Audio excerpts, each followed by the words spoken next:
Anybody have any questions for the panel? Okay. Yes, sir. I've got a question for David on the end. So, your comments at the end about in the aftermath of Waco and the way that the organization treated those that were involved under investigation or whatever terminology you want to use. So, in a massive organization like we are,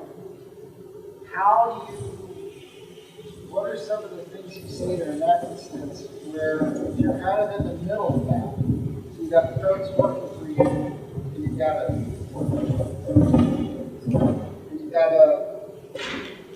a bureaucracy above you. How do you protect your folks up? How do you be that layer of protection between the folks that work for you and that you're trying to lead, if that leadership above you is not of the same mind, in the same direction? Okay, so if I understand the question, you're really asking about middle management and how middle management may be able to provide support for those that are working for them when senior leadership may not feel the same way. And just as a quick overview to the situation, going back to Waco, what we had was a lot of media, and it got to the point where 64% of the American public believed that we had started the fire and that we were being accused of that. Obviously, that led to these 87 deaths, and so we were being targeted for for those deaths as well. What I would offer to you is a twofold answer. One of which I think what you're asking is a difficult question to answer, but I'll try. The first part of it, though, has to do with the media. There has to be some part of your group, and I know the Air Force has this, all the branches of the service do, that have somebody who is a media presence. That you can send a big message to your subordinates through the media. And when I say this, one of the reasons that after a critical incident, the FBI, the local sheriff, the chief of police, other federal agencies, DEA, may all stand together as a solidified unit in front of the microphone, is they're sending a solidarity message to the American public, just like somebody mentioned Boston bombing, which is we're standing together to protect you. We're all on the same page. We're speaking as one voice in that protective mode. The same thing is true with regard to whoever is the media presence for your organizations. They can send a message to your subordinates by saying things like, we have an ongoing investigation. Everybody is innocent until they are proven guilty. We will defend the right of our subordinates in a way that is consistent with law and with policy within the organization. Now, when I say that, the FBI refused during the Waco incident to say anything. And if the absence of a message, the media will make up a message and it will be negative. That negative message will increase in stature if nothing is said to counter that message. So the media can be used in a positive way, even if it's a neutral statement that suggests that everybody's innocent until proven guilty, as are the standards in our country. The other part of your question deals with how does middle management protect the subordinates if senior management is accusatory? And that's how I'm inferring it.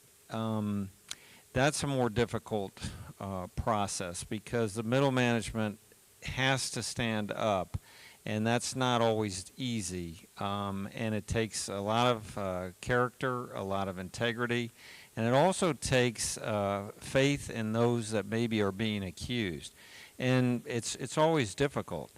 And I'll just nuance this one more time with something else that's going on. I'm on another board where we wanted to help a police officer that had shot and had been involved in a shooting incident. Well, until he was found innocent in a court of law, we did not provide any assistance for his to help him. And the reason for that is that we don't want to get into the protection of somebody that's been accused, or into their legal payment of somebody that's been accused that for obvious reasons. If they may be guilty. So if you're a mid-level commander and you don't know if your subordinate has done something wrong, I think you can say to upper management, we are supporting, just like I said that you might send a message to the media, we are supporting this individual. If the policy of the organization is they have to be suspended, okay, they can be put on suspension with pay or whatever it is until it's adjudicated. But we are sending a positive message to he or she and their family in that time period during which they're being scrutinized, investigated, etc. So I'm not completely answering your question head on, but I just tell you that a good mid-level manager that has a good reputation because they have character and they have integrity, they usually will be respected up and down the chain of command, and they can, I say, get away with. They can push upper command to say, look, this is what we're doing. We're complying within the regulation of the organization, and until we learn otherwise, we are protecting this individual under their rights as defined by law. I don't know if that helps, but that's just an answer. So, question for the panel. What are your ideas on building a better sense of community for a commuter base or city? So, building resilience in a place where we're, in a way, disconnected because of city life.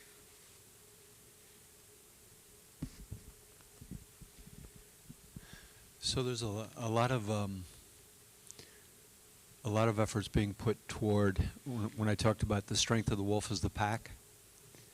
When people identify with an organization and they see this organization in a positive light, and when they see, again, going back to competence, my leadership knows their stuff, my leadership's tough enough to handle it, they'll tell the truth, and they give a rip about me.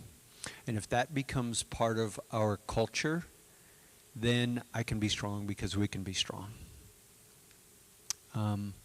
If you ever want a goosebump experience, I'd encourage you to Google Nikki Giovanni's commencement address at Virginia Tech the day after the shooting in 2007. And there are a number of us that were consulting about how, because commencement was the day after the shooting. And if anyone was there, so sorry about what you went through. But she nailed it. She was really instrumental in giving people the message, we are the Hokies, we will prevail. We are Virginia Tech. And there was a sense, this commencement almost turned into a pep rally. And it was just one event, and you can't give that too much power. But over and over and over and over again, we heard about how people felt, I can be strong because we're strong. I can be vulnerable because we're vulnerable. She acknowledged the horror. She didn't milk toast it. She didn't duck it. She acknowledged it. And she said, and we shall prevail. She gave permission to people to be vulnerable. So there was a lack of shame at being knocked flat by this. Help-seeking behavior was not shamed. It wasn't, if I'm struggling with this, it means I'm a pathetic wimp. It meant we shared a tragedy and we can help each other through it. Yeah, I'm guessing that the question is referring to the sort of slightly dislocated community which is here. Is that be fair? I mean, I think it's not a unique problem, and it's a challenge that has been overcome by commands and units which are, by their very nature, dislocated by the way they operate. Sometimes not all on the same base, sometimes in different parts of the world. I'd recommend to you, actually, thinking, I hadn't this in mind when I started answering this, but there's a book called Team of Teams, written by Stan McChrystal. about how he brought a 35,000 person Special Forces Command based all over the world together to unite around the war on terror. And in there are bucket loads of ideas about bringing disparate units with their own identities and fiercely independent identities together around a common purpose. And I think units become isolated on stations because they allow themselves to become isolated on stations. And you'll say, well, that's easy for you to say, you don't work here. Well, it is quite easy for me to say, and I don't work here. But actually, you've heard today 100 times that a key component of resilience is relationships. Well, if you're not talking to the unit on your left, and you're not talking to the unit on your right, and you're not talking to the one in front of you or the one behind you, then you are isolating yourself. So anything, therefore, that you do which links those different wings, I guess you're called in the US Air Force, together, and the different units together, on a more routine basis, be that by liaison officers, by certain events, by cross briefings, by anything of that sort, in a professional capacity or even in a social capacity, will start to build the relationships which provide the foundation on which resilience can be built. Is it a quick answer? No, it isn't. But can you do it? Absolutely you can. And it relies on those people leading those units to make those connections. And it's not a challenge unique to this station in any sense, or to this Air Force. I think it's a challenge which is present in units across many armies, many forces, actually, armed services, who are, given the context of today's military operations, operating around the world in small unit organizations all the time.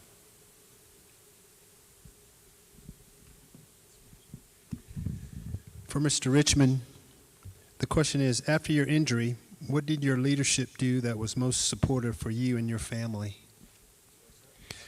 After your injury, what did your leadership do that was most supportive for you and your family? That's a very good question, actually. The way our army is organized is we have regiments and units, and the regiment and the unit are the same and different all at once. I won't try and explain it because I get confused by it myself.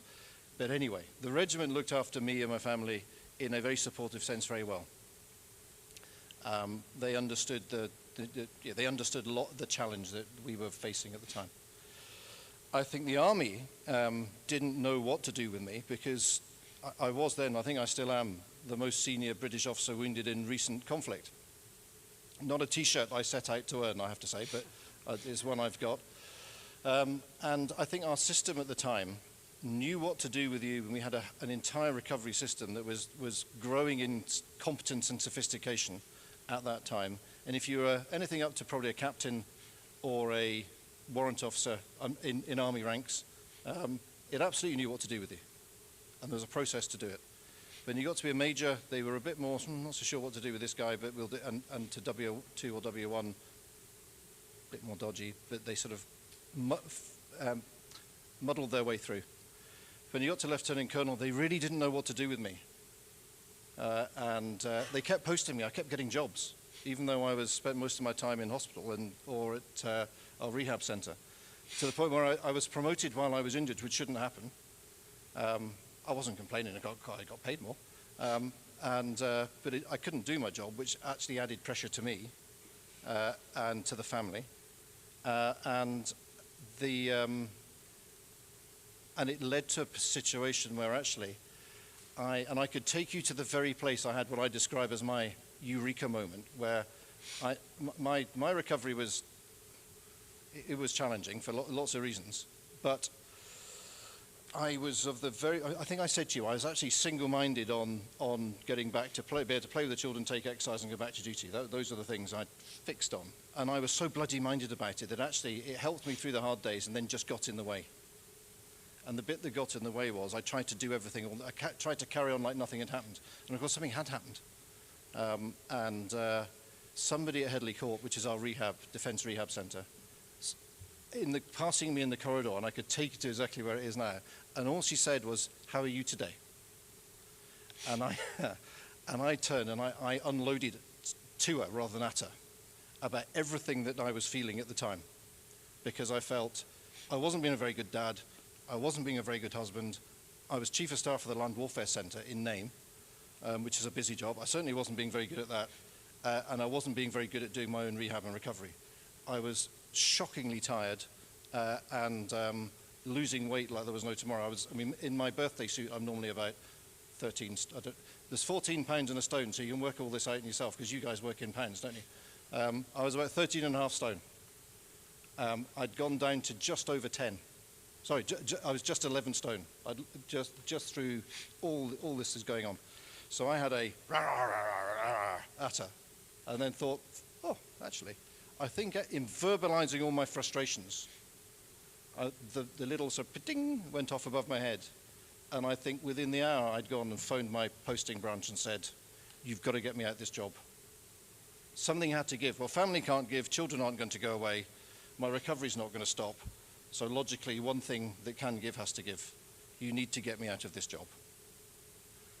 And by the end of that month, I was out the job and into a full-time rehab and recovery mode.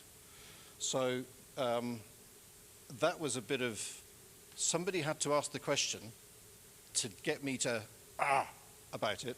The light bulb went on, and then I sat back and did this irrational, okay, let's step away from this for a minute, have a think, what can you change? Well, out of those things, there was only one thing I could change, and that was clearly the answer. And actually, at that point, the army became really helpful, because I think the light bulb also went on with them, and they thought, actually, this guy's properly crocked. We do need to do something to help him, rather than just keep giving him jobs. Can you elaborate further on how faith impacts your resilience? Please provide specific examples. That's pretty easy.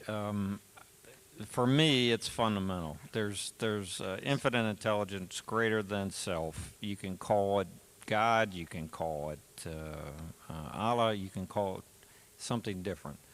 But if anytime you're in doubt, you have a conversation with that infinite intelligence, your problem is solved. And, I probably communicate that way 30, 50, 80, 100 times a day that way. So it's very simple for me. I don't know how much more you can complicate it, because for me it's simple. For me, it's foundational too. So there are a lot of causes that I have a lot of passion for.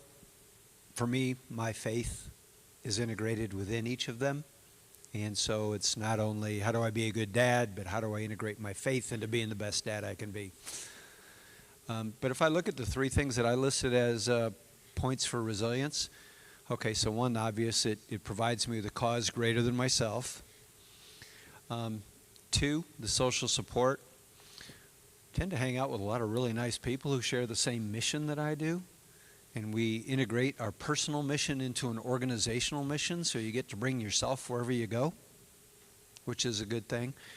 And it keeps me from doing some stupid things that promote me doing healthy, life-giving stuff and avoiding the things that don't. So for me, I hope it's part of every square inch of my life.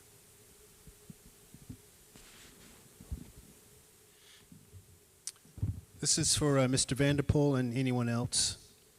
How do you get back up after experiencing military sexual trauma when the perpetrator is military as well? And how do you get back up when it happens within the unit?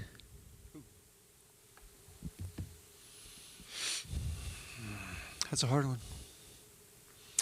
I'm going to go back to that the wheel again of one, can safety be assured? Can safety be assured? And it's a responsibility between, obviously, the perpetrator, but even the person that's the survivor and the leadership. Can safety be assured? Can people report it safely without fear of reprisal? That needs to be there. The sense of community, sense of some support that's there for people. Is there a sense of calm from the unit that, yes, we will take this seriously, we won't milk toast it, we won't push it under the rug, we will deal with it with justice, and you can trust us to do so? Can I pursue efficacy with adaptive functioning? Can I do what I can do, even though there are parts of what I used to do that are really scary? And forgiveness was mentioned also. And again, forgiveness does not mean that what you did was okay for me. It doesn't mean you can do it again.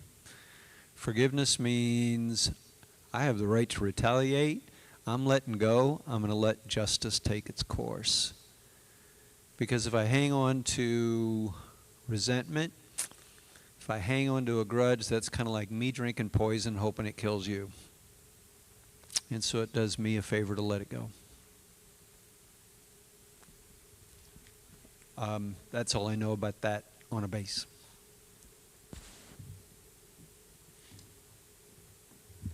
Hey, sorry to jump up out of my place, but I just want to say something here about this, about sexual assault in the military, and specifically addressing this question. And this is just, look, it happens.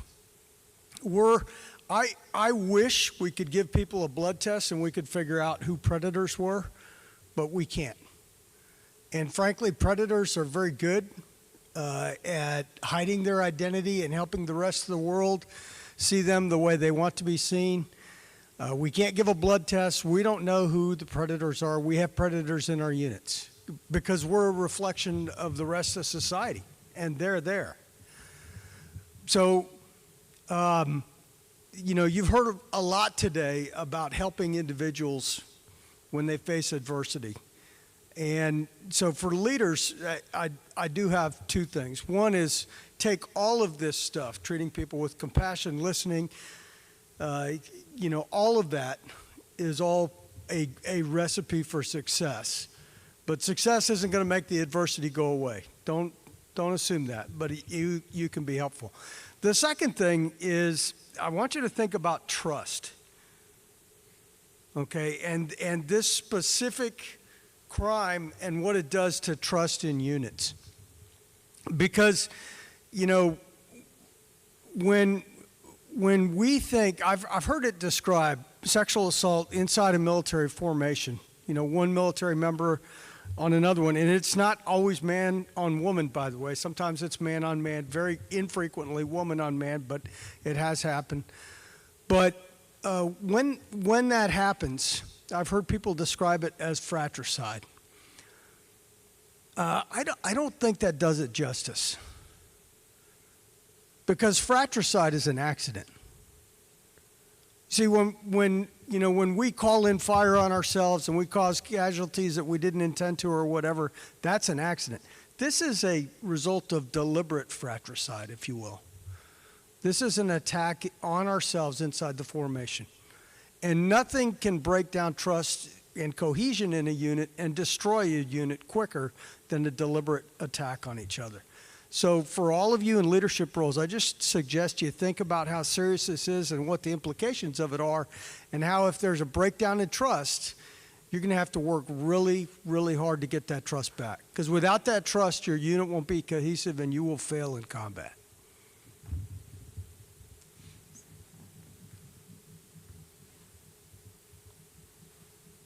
In your experience, how long does it take someone to become a survivor?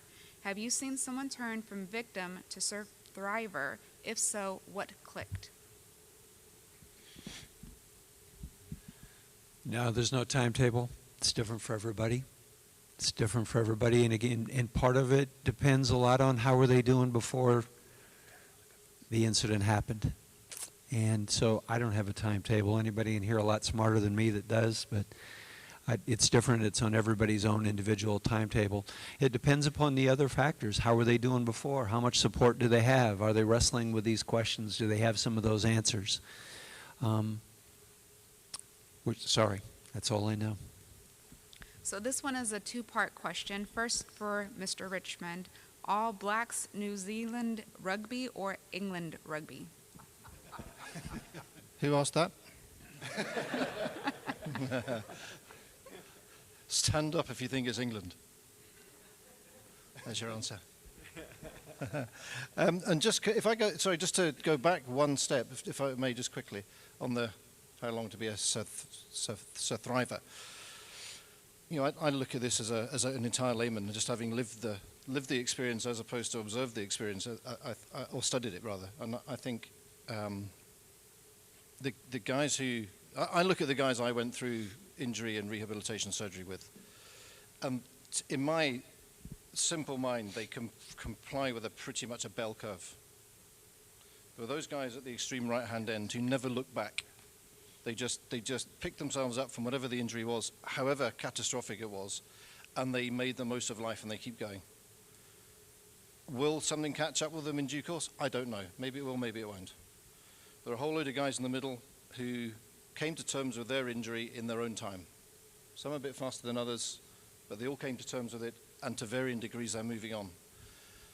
And then there are guys at the extreme left-hand end who just could not work out which way was forwards after the injury. And you can analyze till you go blue in the face the factors that might be involved in that, but they'll be different for all of them. And some of them 10 years later still haven't come to terms with it, and they're still fighting, trying to work out how they live the rest of their life. And then I look back at my own experience. My own experience was you know, I think, and I said, I think when I spoke, it's not always a helpful approach to just be single-minded about it. I was way off to the right-hand end. But I think what helped me was by the time I was injured, I was 42, I think, or 41, nearly 42. I knew who I was as a person. So when you peeled the uniform off, I knew who was underneath. And that helped enormously as I sort of looked forward and then transitioned into civilian life. If you're a young serviceman or woman and maybe something happens to you and let's say you lose your legs, doesn't matter what it is, but you didn't know who you were before that happened, and you wake up some days later and back in hospital in the UK, and there are bits of you that are missing, who are you now? And I think very often the military, certainly in the UK, and I would be surprised if it's different here, have sometimes skipped over that bit. They've gone hard on the medical recovery, hard on the rehab, and hard on prosthetics or whatever it is, and they've actually forgotten the bit about helping the person come to terms with who they now are. And I think until you tackle that, you will never move forward. And I say that as a layman, not a psychologist, just from my own observation. Part 2, thank you. Can you please discuss the importance of leader vulnerability? Yes. I think any leader who tries to put on the kryptonite shield that they are totally invulnerable will only leave the people who are following them in a state of some disbelief. Because you know, and I know, and the individual knows, that nobody is invulnerable. And therefore to accept your own vulnerability and show it sometimes actually brings a much stronger bond to a relationship. It also helps teams understand how they can compensate for each other's vulnerabilities. And if you have the invulnerable boss that nobody believes is invulnerable in anybody anyway, it's very hard for everybody else to show it. It's very hard for people to compensate for other people's strengths and weaknesses. And I will put that in a civilian context too. I was doing I had a day with a big Lloyd's insurance brokers, and the conversation had headed in a certain direction, and I asked them, right, there were 70 people in the room, all highly paid brokers at Lloyd's Insurance. Put your hand up now, guys and girls, if you have made a mistake at work ever. And then and the CEO and the chairman, everybody were there, and I sat and I watched. Well, I stood and I watched. And I said, okay, put your hands down. I said, right, what I've just witnessed is this. So I asked you the question, put your hand up now if you have made a mistake at work. And I saw this.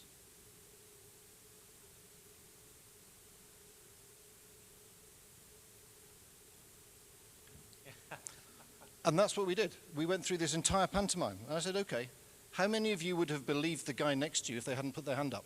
Well, the answer was nobody. How many of your staff would believe you if you said you'd never made a mistake? Nobody. We all make mistakes. We all cock it up royally sometimes. It's how you learn from it and don't do it again, move on. So I think it's critically important that leaders are vulnerable sometimes. You can't be vulnerable all the time, but show vulnerability when it's there. And maybe you show it to a small number of people to start with, but it helps bond that relationship.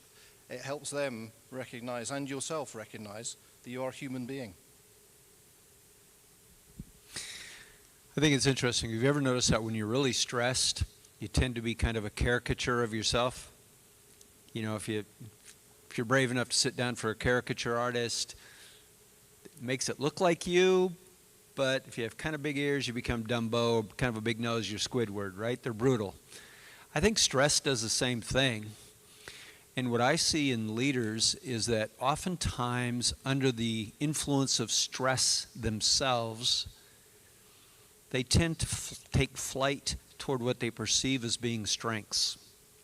And sometimes any strength overused becomes a weakness.